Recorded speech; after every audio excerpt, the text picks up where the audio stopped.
Troliai mumiai. Baisus vidurvasaris. 12 skyrius. Apie dramatišką premjerą. Per tą laiką, kai mažoji Hemulė vaišino kalinius arbata, teatro afišos tebesklandė virš miško. Viena jų nusileido į progumą ir prilipo prie ką tik nudervuoto stogo. 24 miškinukai akimirksniu užsirabždino ant stogo nuimti afišos. Kiekvienas iš jų norėjo būti kaip tik tas, kuris perduos popieris Nosmumrikui. Ir kadangi lapas buvo plonas, tai iškart pavirto į 24 mažutėlytės afišas. Be to, kai kurios skiautelės įkrito į kaminą ir sudegė. Tu gavai laišką, sušuko miškinukai šliauždami, šokdami ir risdamėsi žemyn nuo stogo. Ak, jūs moros vaikai, sumurmės Nosmumrikas, prie namo kampo plaukdamas jų kojines. Ar pamiršote, kad šįryt išdervavome stogą? Gal norite, kad jūs pameščiau, pulčiau į jūrą, ar kad jūs nugalabyčiau? Nieko panašaus, ėmė klikti mažylį ir įsikibo jam į švarką. Perskaityk savo laišką. Savo laišką norite pasakyti. Tarės Nosmumrikas ir nušluostė muilo putą arčiausiai stovinčią mažylį nuo plaukų. Gerai, gerai, kasgi čia per laiškas, kad toks įdomus. Jis išdėliojo sumurkšlintas popieriaus skiauteles žolėje ir pabandė perskaityti tai, kas taip neseniai dar buvo teatro afiša. Garsiai, ėmė šaukti miškinukai. Viena veiksmė drama, skaitęs Nosmumrikas, liūto nuotakos arba, čia regis gabalėlio trūksta, mokestis už bilietą, bet koks valgis. Ojojoj, vakare saulėje leidžiantis, jeigu nevėjuota ar nelyja, tai juk puiku.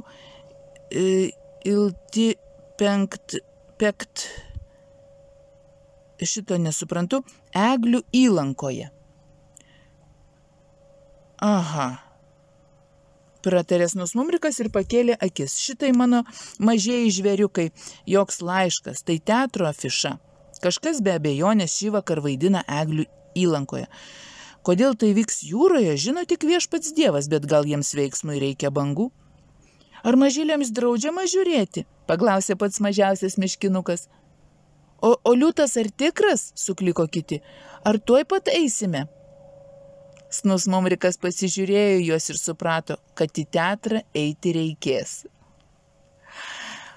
Gal galėsiu sumokėti už mus visus pupų statinaitę, pagalvoju susirūpinęs. Jeigu užteks didžiąją dalį mes suvalgėme, kad tik niekas nepagalvotų, jog visi 24 mano nuosavi, truputėlį gėda būtų, o ką aš duosiu jiems valgyti rytoj? Ar tu nesidžiaugi, kad eisi į teatrą? Paklausė mažiausias ir pasitrynė nosimi jam į kelnes. Labai džiaugiuosi, švelnė nosiuk, atsakęs Nosmumrikas, o dabar pabandysime apsišvarinti, gal bent truputį jūs apšvarinti. Ar turite nosinės, juk mes žiūrėsime dramą?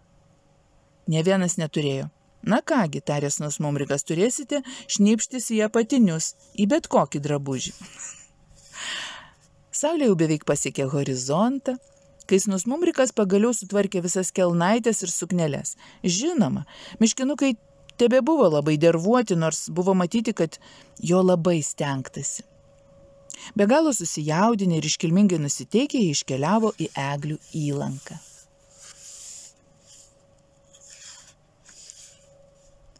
Nosmumrikas žingsniavo pirmą su pupų statinaitė glėbyje, o paskui jį poromis sekė miškinukai, visi su tvarkingais sklastymais nuo pat antakių iki uodegos. Mažoji Miusė dėjo Nosmumrikui ant skrybėlės, ji buvo apsisiautusi servetėle, nes vakare galėjo atšalti. Jau pakrantėje buvo jaučiama premjerinė nuotaika. Visa įlanka knibždėjo valtelių besirenčių teatro link. Saviveiklinis Hemulio orkestras grojo ant plausto palei rampą, kuri plėkste plieskė šviesomis. Buvo ramus ir gražus vakaras. Nosmumrikas išsinuomojo valtelį už 2 saujas pupų ir nuplaukė prie teatro. Mumrikai, pašaukė vyriausias miškinukas, kai jie įveikė pusiaukelę. Taip, atsiliepė Nosmumrikas.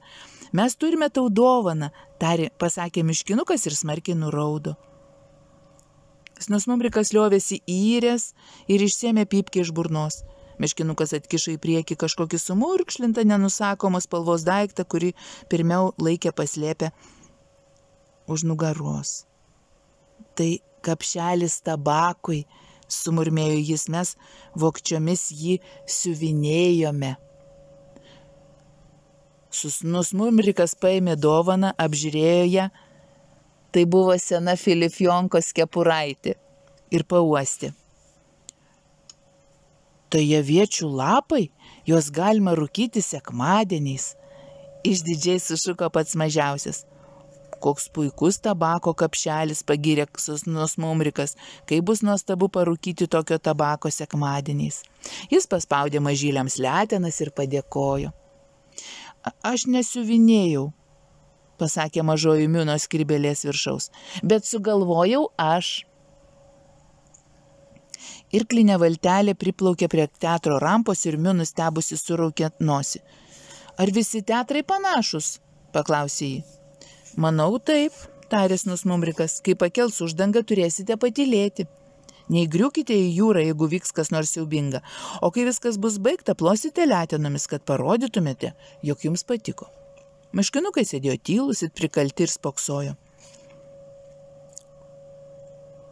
Snusmumrikas atsargiai apsidairė, bet niekas iš jų nesijuokė.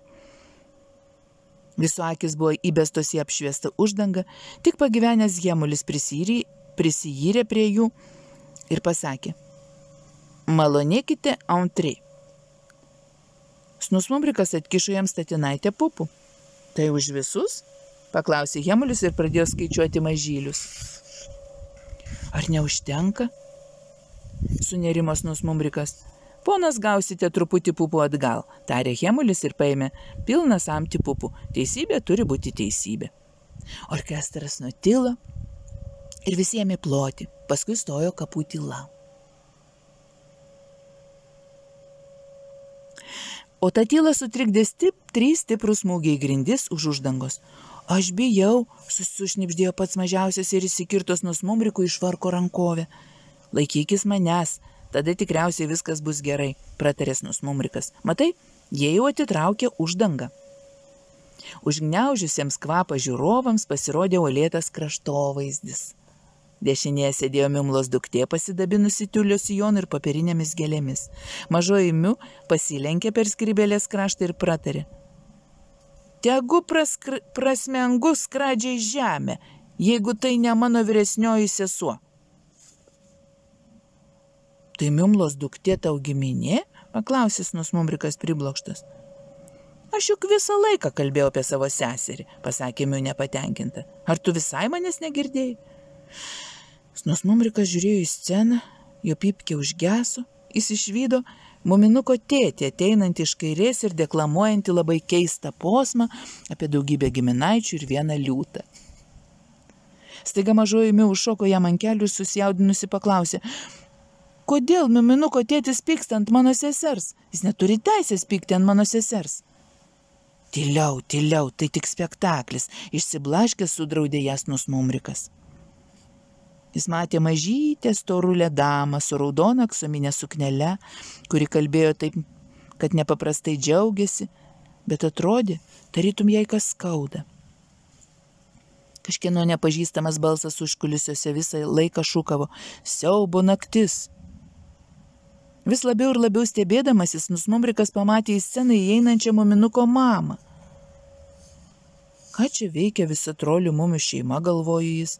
Žinoma, visada jie buvo pilni įvairiausių idėjų, bet šitoj tai jau per daug. O dabar tikriausiai įeis ir muminukas padeklamuoti kokio posmelio. Bet muminukas nesirodė, vietoj jo į sceną įlėkė riaumojantis liūtas. Miškinukai pašėlo klykti ir kone apvertė valtelės. Kvailystės, pasakė Hemulis su policininko kepure, sėdintis gretimoje valtelėje.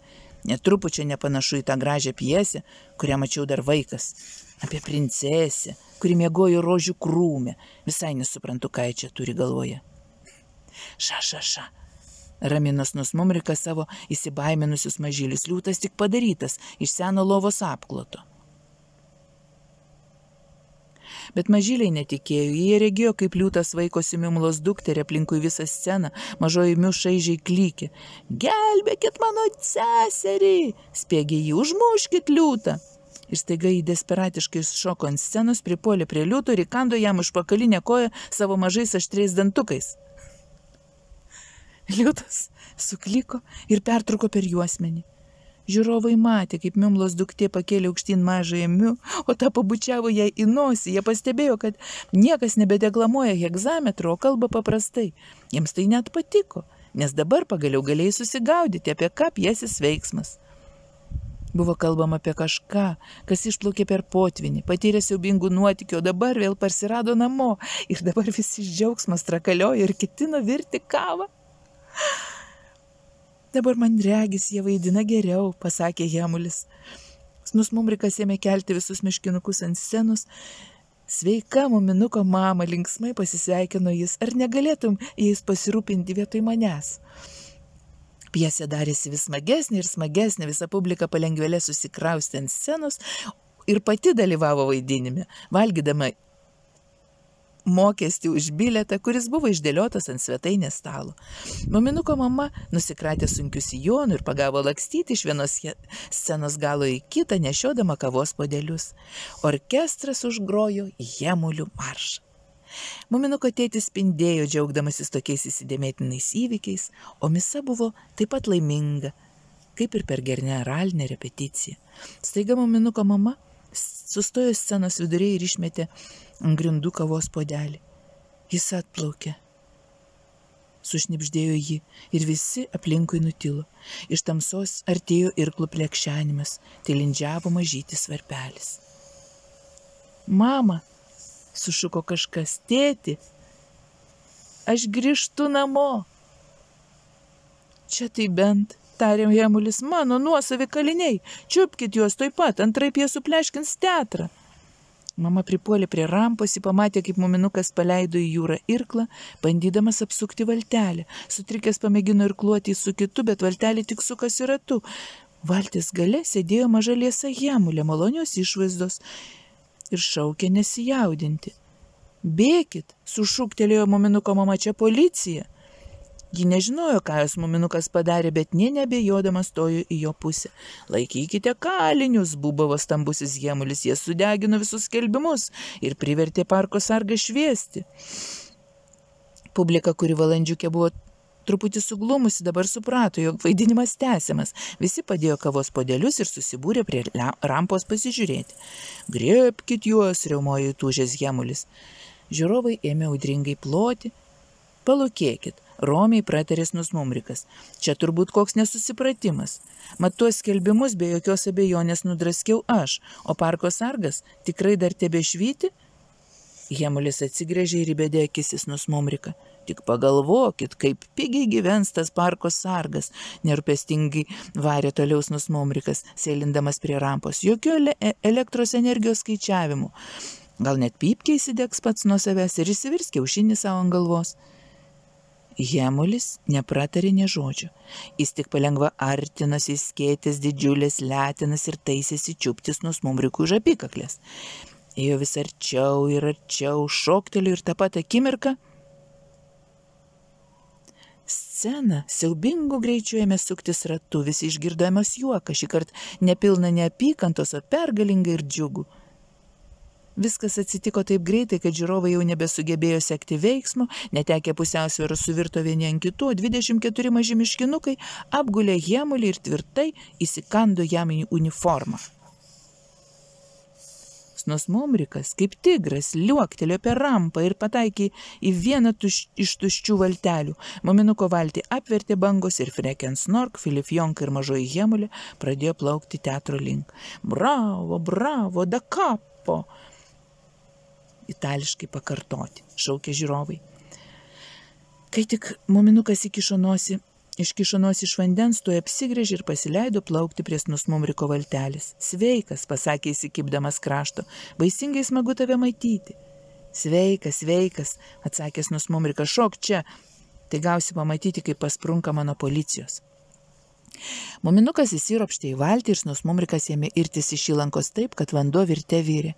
Iki pasimatymo, mano mažyliai, ačiū už pagalbą, sušuko jis. Būkite tvarkingi ir švarus ir nelipkite ant ką tik nudervoto stogo. Jemuliui pagaliau pavyko išsivaduoti iš miškinukų ir žiūrovų šaukiančių valio ir metančių jam po kojų gėles. Plūsdamasis jis nušoko nuo scenos į valtį ir pasileido vytis Snusmumriko. Bet jis pavėlavo. Snusmumrikas buvo dingęs nakties tamsoje, įsiviešpatavo keista tyla. Tai mat, kaip, pagaliau tu čia, ramiai tarė Ema, žiūrėdama į šlapę Filifjonką. Bet nemanyk, kad teatre visą laiką lyja rožėmis. Štai. Dabar iki pasimatymo.